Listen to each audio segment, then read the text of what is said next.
എല്ലാവർക്കും ജെറിക്സ് മേഡയിലേക്ക് സ്വാഗതം.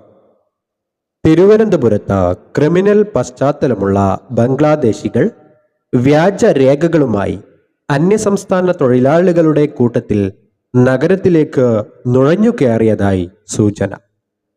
തൊഴിൽ വകുപ്പിന്റെയും പോലീസിന്റെയും സംയുക്ത ഇടപെടലും പരിശോധനയും ഇല്ലാത്തതിനാൽ പല സ്ഥലങ്ങളിലും ബംഗ്ലാദേശികൾ വ്യാജരേഖകളിൽ ജോലി ചെയ്യുന്നുണ്ട്.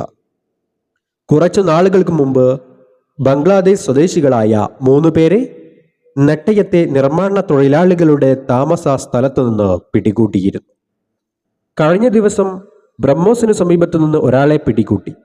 അന്യസംസ്ഥാന തൊഴിലാളികളുടെ കൃത്യമായ കണക്ക് തദ്ദേശ സ്ഥാപനത്തിൻ്റെയും തൊഴിൽ വകുപ്പിൻ്റെയും കയ്യിലില്ല. അന്യസംസ്ഥാനങ്ങളിൽ നിന്നെത്തി മോഷണവും ആക്രമണവും നടത്തി മടങ്ങുന്ന സംഘങ്ങൾ ജില്ലയിൽ സജീവമാണ്. ഒട്ടുമിക്ക കടകളിലും ഇവർ വ്യാജ വ്യക്തിത്വത്തിലാണ് ജോലി ചെയ്യുന്നത്. പരിശോധനകൾ ഇല്ലാതായതോടെ കൊടും കുറ്റവാളികൾ പോലും വ്യാജ തിരിച്ചറിയൽ കാർഡുമായി സംസ്ഥാനത്തെ പല ഭാഗങ്ങളിലും എത്തുന്നു. നഗരത്തിലെ പല സ്ഥലങ്ങളിലും ബംഗ്ലാദേശികളുടെ സാന്നിധ്യം ഉണ്ടെന്ന് പോലീസ് വൃത്തങ്ങൾ സൂചിപ്പിക്കുന്നു.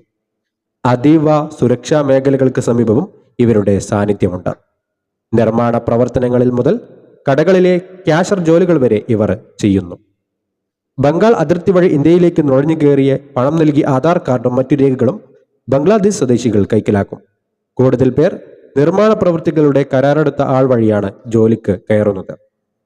തൊഴിൽ വകുപ്പിന്റെയും പോലീസിന്റെയും സംയുക്ത പരിശോധന വേണമെന്ന ആവശ്യമാണ് ഉയരുന്നത്. ഇതിൽ വ്യാജരേഖയുള്ളവരെ നിയമ നടപടിക്ക് വിധേയമാക്കുകയോ തിരിച്ചയക്കുകയോ ചെയ്യണമെന്ന് ആവശ്യം ശക്തമാണ്.